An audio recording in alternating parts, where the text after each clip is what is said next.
La serie que estamos estudiando se titula La verdad del cristianismo versus la mentira de otros ismos.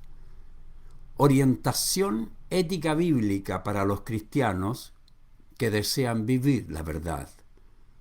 Si usted es uno de ellos, para usted es el sermón. Este sermón titulado Cristianismo versus marxismo cultural. Déjeme hacerle una advertencia. Ya le dije, mis enemigos no son las personas, son las filosofías de pensamiento. Y al hablar de los enemigos, quiero exaltar a mi amigo, mi fe. Quiero exaltar a mi Dios, mi Rey, mi Señor, mi Salvador. Y al exaltar a nuestro Señor y sus principios, obviamente que le duele a quienes no aman a Dios completamente. Ninguna causa social puede hacer lo que solo el Evangelio puede hacer. Yo he visto miles de personas, prostitutas convertidas, ladrones, asaltantes. He visto personas abusadoras. He visto pobres transformarse en ricos. He visto ricos transformarse en generosos por el poder del Evangelio. La Biblia no promete que debemos tener igualdad económica. La Biblia presenta principios de libertad ante la ley, en donde todos somos tratados con igualdad en la ley de Dios y tenemos las mismas oportunidades de subyugar la tierra para poder prosperar. Así que por eso el Evangelio es lo que debemos seguir, no filosofías de pensamiento humanas que nunca pueden dar todo lo que ofrecen ni lo que el hombre espera. Iniciamos con este principio. El marxismo cree que no existe Dios y que la religión es el opio de los pueblos. Usted lo sabe eso, no tengo que decírselo, ¿cierto? El marxismo cree que no existe Dios, que la religión es el opio de los pueblos y que divide y siembra el odio para crear una revolución que lleve al caos, para ellos ofrecer su sistema mesiánico de salvación de la pobreza. Y así ha ido cambiando sus estrategias, pero nunca ha cambiado su fundamento. El marxismo clásico antiguo, como el moderno post-marxismo, sigue odiando y tiene como meta la destrucción del cristianismo. Por eso tengo que hablar, queridos. Cuando la gente dice, pastor, ¿por qué habla estos temas? Jesucristo tuvo que hablar de los temas de su época, de hablar de cómo los judíos creían que él iba a ser el Salvador que vendría con espada para liberarlos del yugo romano. Y vino con paz. Y creían que iba a traer paz. Y él le dijo, no vine a traer paz, yo vine a traer guerra. Y la guerra será en tu propia familia, dijo. Se levantará la nuera contra el suegro, se levantará el padre contra el hijo contra el padre. Habrá una división. ¿Pero por qué? O simplemente porque dentro de una familia, como en su familia tal vez, habrá alguien que creía en Jesucristo y habría alguien que no creía en Jesucristo. Por lo tanto, se iba a armar una guerra. Se armó la guerra en la familia de Jesús, ¿no es cierto?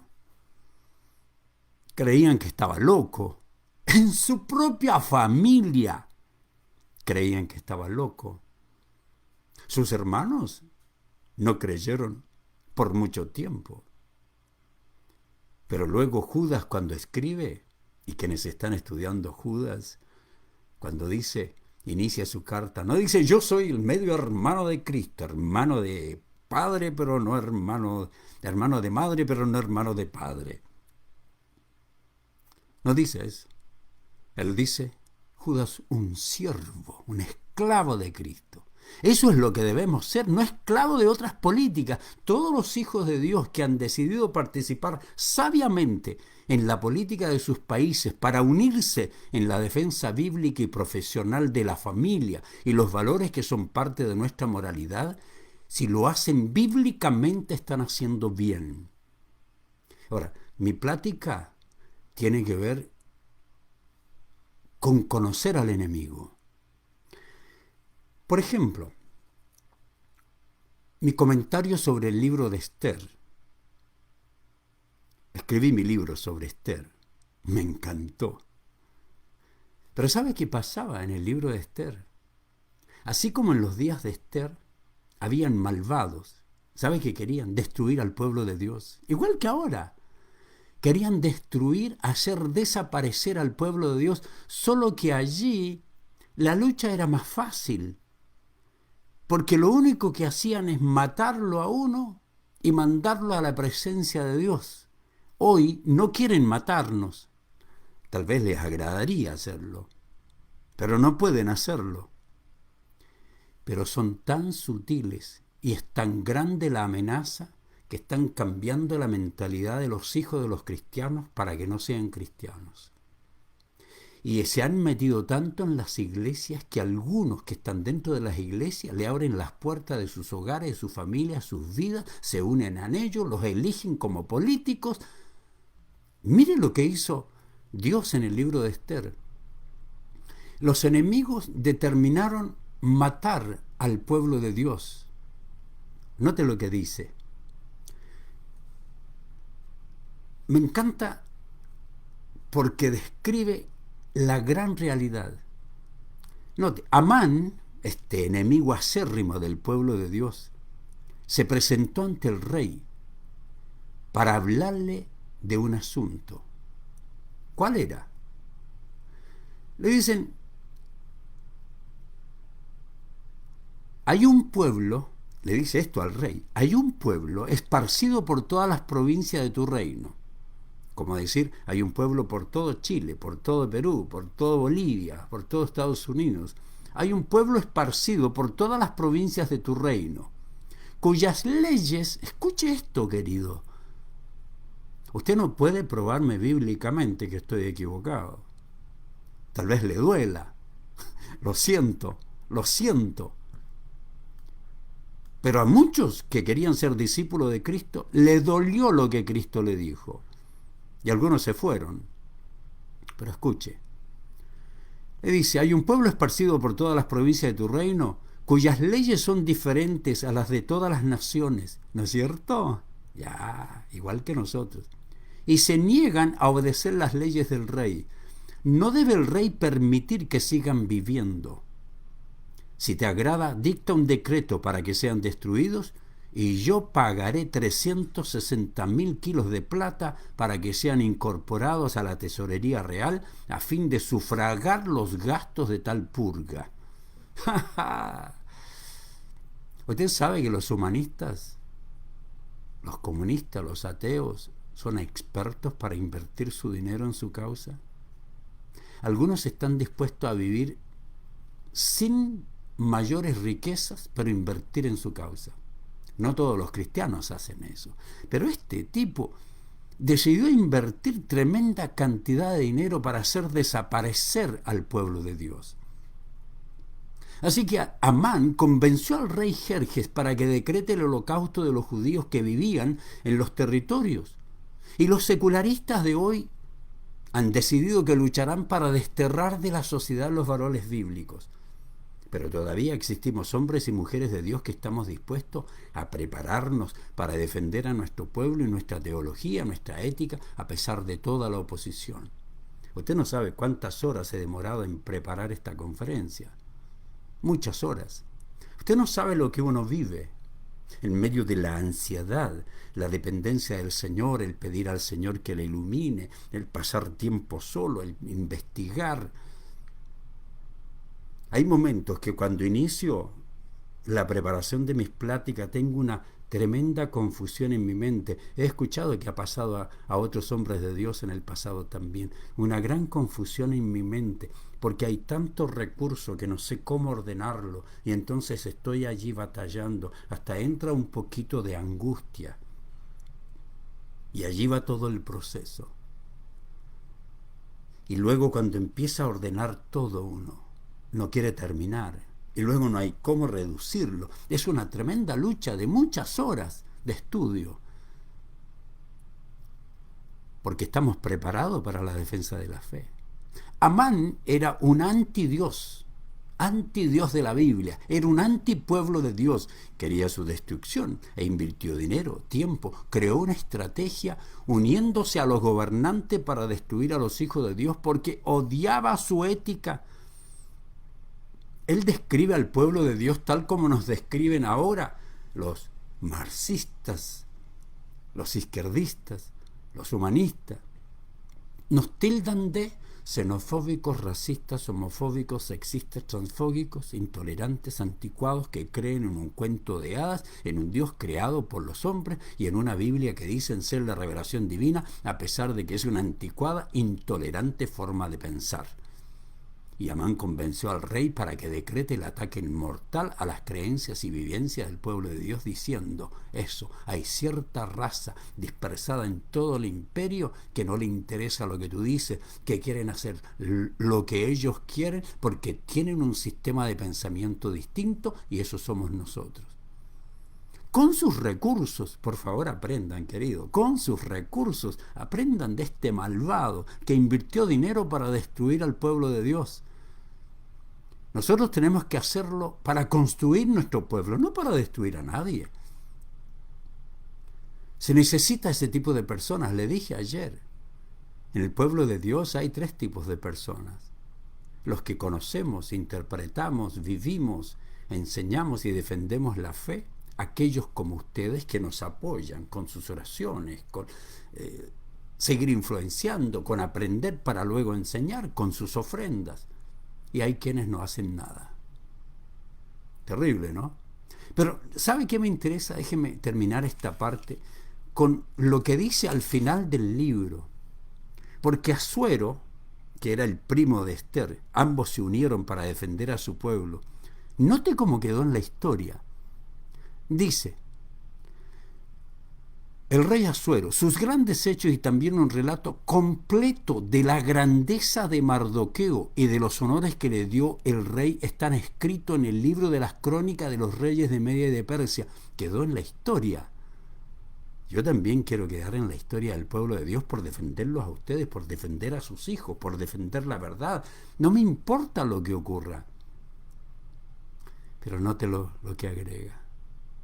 Mardoqueo, el judío, ya sabe, porque estaba allí en Persia, en medio de la hostilidad que querían matarlo. Mardoqueo, el judío, fue primer ministro con autoridad muy cercana a la del mismo rey Asuero.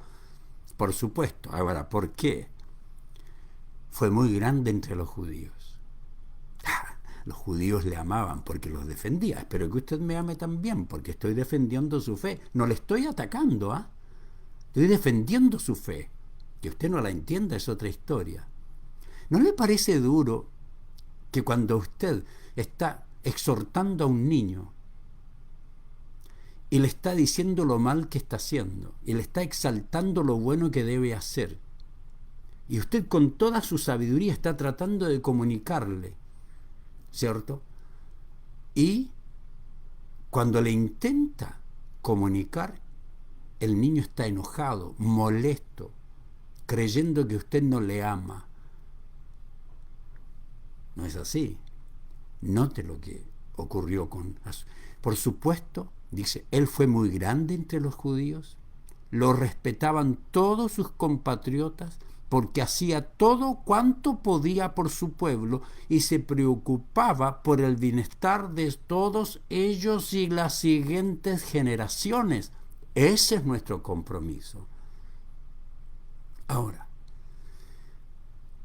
me encanta lo que dijo Martin Luther King. Una nación se sentencia a sí mismo cuando sus gobernantes legalizan lo malo y prohíben lo bueno, y cuando su iglesia cobardemente se vuelve cómplice con su silencio.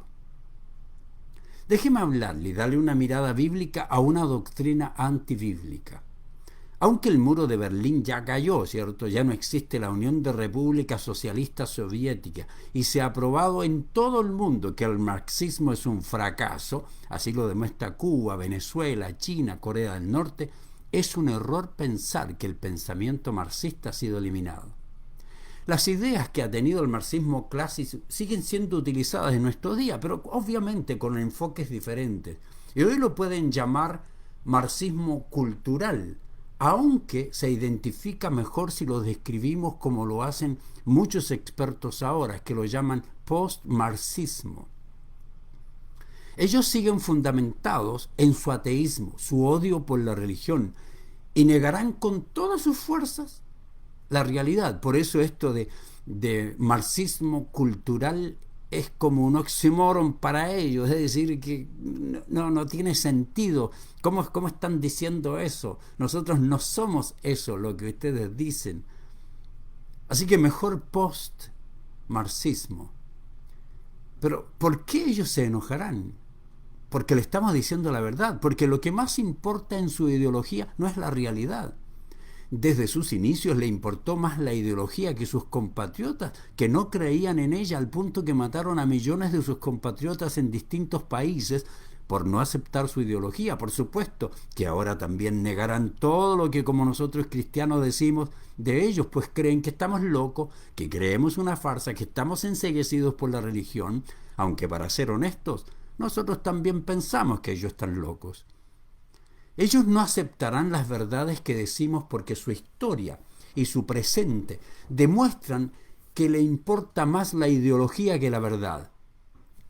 Queridos, si no creen que un niño que tiene pene, que una niña que tiene vagina y que aún con pene y con cromosomas masculinos creen que puede ser una niña, ¿cómo van a creer otras verdades si no creen esa verdad? Si creen en su ideología de género y no en la biología, si creen que en las empresas debe trabajar 50% hombres y 50% mujeres, pero no creen que un niño debe tener un padre y una mujer, que en el hogar haya 50% hombre, 50% mujer. ¿Por qué yo podría pensar, y usted, que los que aman el humanismo van a estar de acuerdo con nosotros? ¿No es que le encanta la ideología? Por eso que un humanista, un izquierdista, un secularista no puede ser cristiano si no cambia su manera de pensar, porque el cristianismo no está basado en ideas.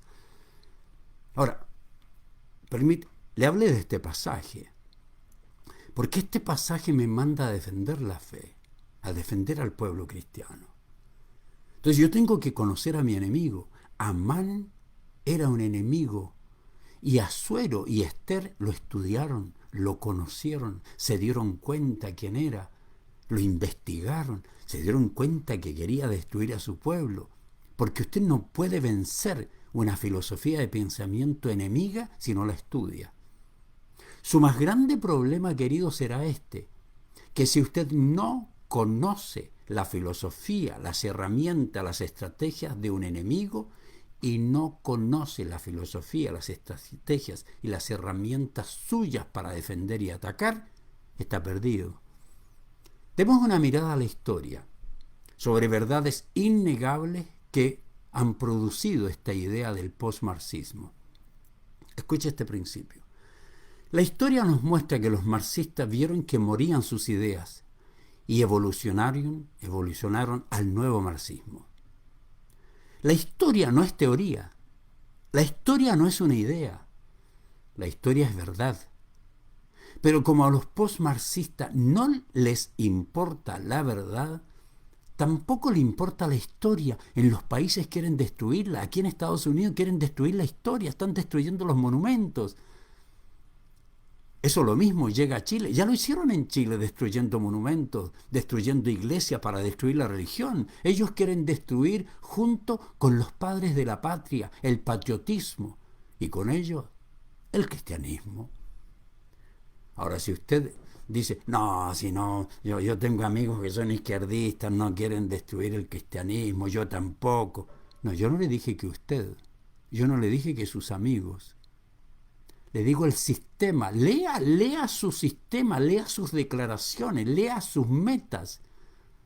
Y es lo más ridículo que un cristiano, sin conocer al enemigo, se haga parte en un 1% de la filosofía de ellos. Ahora, todos entendemos que el marxismo ha propugnado siempre la lucha de clases y ofreció un paraíso terrenal porque los cristianos ofrecían un paraíso celestial. Entonces empezaron a decir que el cristianismo amparaba a los capitalistas, explotadores, que ofrecían un paraíso celestial para que los obreros explotados aquí mantengan su esperanza mientras cantaban: si sufrimos aquí, reinaremos allá. Ellos dijeron que les darían un paraíso terrenal en este mundo cuando se una el proletariado y derrote a la burguesía. Y ofrecieron que el comunismo traería justicia social, que se destruirían las clases sociales. La teoría social de Marx se dividía en dos partes, una en la que enfatizaba mucho la economía, todo lo que tiene que ver con la producción, pero también se enfocaba en la cultura, y allí ponía el derecho, la economía, la moral, la religión, y creía que estas dos partes de la sociedad eran su fundamento, y todo se manejaba con el propósito de mantener las clases sociales y mantener oprimidos a los pobres. Por eso la cultura tiene que ser derrotada. Su idea era que estas dos cosas tenían que ser destruidas. Tanto el sistema económico capitalista como la cultura, la religión, el arte, porque querían una sociedad donde no existan ricos ni pobres y todos seamos iguales. Por supuesto que su teoría no fue aceptada en los países capitalistas. ¿Por qué? Obvio, porque ya existía una sociedad industrial que iba de gran progreso, como Inglaterra, los Estados Unidos. ¿Qué obrero que tenía su automóvil, que comenzaba a tener su moto, qué obrero que empezaba a progresar quería volver al sistema feudal de los rusos? ¿Quién quería? No encajaba en la descripción que ellos tenían. Así que eso no lo habían logrado los obreros de Rusia, y por lo tanto ellos no querían perder el progreso alcanzado. Por eso el comunismo llegó a la Rusia feudal. Allí estaba lleno de pobres, y eso lo mantuvo, como la Unión de Repúblicas Socialistas Soviéticas, en el desastre económico que hoy tiene Venezuela, que tuvimos en Chile del 70 al 73. Y por su inefectividad se rechazó todo el sistema económico en los países que estaban progresando por el capitalismo. Pero los marxistas tuvieron que reinventarse, y aparecieron marxistas como Antonio Gramsci, quien comenzó a enfatizar en la cultura, a comunicar que el problema eran los intelectuales, que estaban cumpliendo un rol muy importante, lavándole el cerebro a la gente. Los intelectuales estaban logrando que la gente acepte el capitalismo, y dijo: tenemos que influenciar el pensamiento y tener ahora una lucha intelectual para implementar un sistema de pensamiento liberal moral y destruir la hegemonía de los intelectuales capitalistas. También se hizo muy influyente lo que se llamó la Escuela de Frankfurt, que comenzó a enfatizar la teoría psicoanalítica de Freud para explicar algo diferente, bajar la intensidad de su odio por el capitalismo, porque no tenía tanta cabida en las naciones que progresaban, obvio, y comenzar a enfocar en la lucha cultural.